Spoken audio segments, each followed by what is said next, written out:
നമസ്കാരം. ഇരുതല വാൾ മൂർച്ചയുള്ള പ്രയോഗവുമായി വീണ്ടും ഹൈക്കോടതി രംഗത്ത്.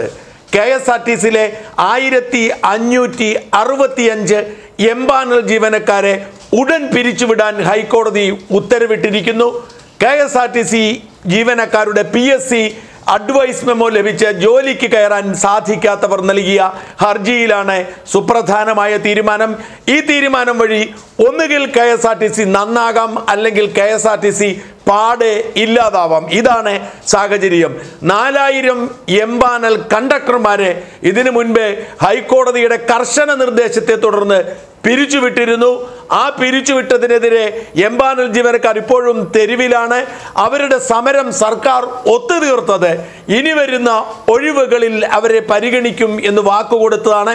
അതിനിടയിലാണ് 1565 ഡ്രൈവർമാരെ കൂടി പിരിച്ചുവിടാൻ ഹൈക്കോടതി ഉത്തരവിട്ടിരിക്കുന്നത്. ഹൈക്കോടതിയുടെ മുൻപിൽ എത്തിയിരിക്കുന്ന വിഷയം PSCയുടെ പരീക്ഷ പാസ്സായി നിൽക്കുന്നവർ ഉള്ളപ്പോൾ എന്തിന് താൽക്കാലികക്കാർ ഡ്രൈവറായി ജോലി ചെയ്യുന്നു എന്നതാണ്. ഇത് KSRTCയെ എങ്ങനെ ബാധിക്കുമെന്ന് നോക്കാം.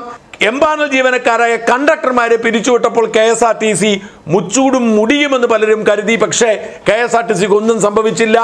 അതിൻ്റെ ചെലവ് കുരുങ്ങുക മാത്രമാണ് ചെയ്തത്. പണിയെടുക്കാതെ വീട്ടിലിരുന്ന സ്ഥിരം ജീവനക്കാർക്ക് പണിയെടുക്കേണ്ടി വന്നു. ഇപ്പോൾ എംപാനൽ ജീവനക്കാരെയാണ് ദീർഘദൂര സർവീസുകളടക്കമുള്ള പ്രധാനപ്പെട്ട റൂട്ടുകളിലൊക്കെ KSRTC ഉപയോഗിക്കുന്നത്. സ്ഥിരം ജീവനക്കാരൻ അവൻ്റെ വീടിന് പരിസരത്ത് നിന്ന് അങ്ങോട്ടും ഇങ്ങോട്ടും മാറാൻ തയ്യാറാവുന്നില്ല. ഈ തീരുമാനം സർക്കാർ നടപ്പിലാക്കാൻ നിർബന്ധിതരായാൽ വീട്ടിലിരിക്കുകയും യൂണിയൻ പ്രവർത്തനം നടത്തുകയും ചെയ്യുന്ന KSRTCയുടെ സ്ഥിരം ജീവനക്കാരൻ വണ്ടി ഓടിക്കേണ്ട സാഹചര്യം ഉണ്ടാവും.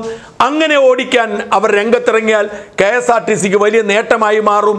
അങ്ങനെയല്ല, അവർ ഉഴപ്പാൻ തീരുമാനിച്ചാൽ KSRTC മുടിഞ്ഞു പോകും. കാരണം ഇപ്പോൾ KSRTCയുടെ പ്രധാനപ്പെട്ട സർവീസുകൾ ഒക്കെ നടത്തിക്കൊണ്ടിരിക്കുന്നത് എംപാനൽ ജീവനക്കാരാണ്. വാസ്തവത്തിൽ KSRTCയുടെ ഇപ്പോഴത്തെ നട്ടെല്ല് എംപാനൽ ജീവനക്കാരാണ്. ടോമിൻ ജെ തച്ചങ്കരി MD ആയിരുന്നപ്പോൾ പലതവണ വ്യക്തമാക്കിയിട്ടുണ്ട്, എംപാനൽ ജീവനക്കാർ മാത്രമാണ് പണിയെടുക്കുന്നത് എന്ന്. അതുകൊണ്ട് പണിയെടുക്കാത്ത സ്ഥിരം ജീവനക്കാരൻ പണിയെടുക്കാൻ തുടങ്ങിയില്ലെങ്കിൽ ഇന്നത്തെ ഹൈക്കോടതി ഡിസിഷൻ വഴി KSRTC മുടിഞ്ഞു പോകും. KSRTC ഏതാണ്ട് കത്തിത്തീരാറായി നിൽക്കുന്ന, പുരയ്ക്ക് തീപിടിച്ച് നിൽക്കുകയാണ്. അവസാനത്തെ കഴുക്കോലുകൾ മാത്രമാണ് അവശേഷിക്കുന്നത്. ആ കഴുക്കോലിനും തീപിടിക്കുന്ന അവസ്ഥയിലേക്ക് മാറാവുന്ന ഒരു തീരുമാനമാണ്. ഒരുപക്ഷെ ജീവനക്കാർ വിചാരിച്ചാൽ നന്നാക്കാനും പറ്റുന്നൊരു തീരുമാനമാണ്. എന്തായാലും സുപ്രധാനമായ തീരുമാനമാണ്. 4500 കണ്ടക്ടർമാർ പെരുവഴിയിലായിരുന്നു. അക്കൂട്ടത്തിലാണ് ഇപ്പോൾ 1565 ഡ്രൈവർമാർ പെരുവഴിയിലാവുന്നത്. PSCയുടെ മാനദണ്ഡങ്ങളൊന്നും പാലിക്കാതെ രാഷ്ട്രീയക്കാർക്ക് താല്പര്യമുള്ളവരെ തിരികെ കയറ്റിയതിൻ്റെ പ്രതിസന്ധിയാണ്. അതേസമയം ഒരു സുപ്രഭാതത്തിൽ ഇവരോട് ജോലിയിൽ നിന്ന് ഇറങ്ങിപ്പോകാൻ പറയുന്നതിൽ അനീതിയുണ്ട്. അതുപോലെ തന്നെ ഇവർ മാത്രമാണ് പണിയെടുക്കുന്നത് എന്നതും ശ്രദ്ധിക്കേണ്ടതാണ്. എംപാനൽ ജീവനക്കാർ മാത്രമാണ് KSRTC മുമ്പോട്ട് കൊണ്ടുപോകുന്നത്. എംപാനൽ ജീവനക്കാരില്ലെങ്കിൽ KSRTC സംഭവിക്കാനുള്ള സാധ്യത. എന്തായാലും അതിപ്രധാനമായ ഒരു വിധിയാണ് ഇന്ന് ഹൈക്കോടതി നടത്തിയിരിക്കുന്നത്. KSRTC ഇതെങ്ങനെ ബാധിക്കും എന്ന് കണ്ടറിയണമെങ്കിൽ വരും ദിവസങ്ങൾ കാത്തിരിക്കണം. തച്ചങ്കരിയുടെ കാലത്തായിരുന്നു എംപാനൽ വിഷയം, കണ്ടക്ടർമാരുടെ പിരിച്ചുവിടലുണ്ടായത്. അതൊക്കെ തച്ചങ്കരി ഭംഗിയായി കൈകാര്യം ചെയ്തു. എന്നാൽ ഇപ്പോഴത്തെ MD ദിനേശിന്, MP ദിനേശിന് ജീവനക്കാരുടെയും തൊഴിലാളികളുടെയും സമ്മർദ്ദത്തെ അതിജീവിക്കാൻ പറ്റുമോ എന്ന് കണ്ടറിയണം.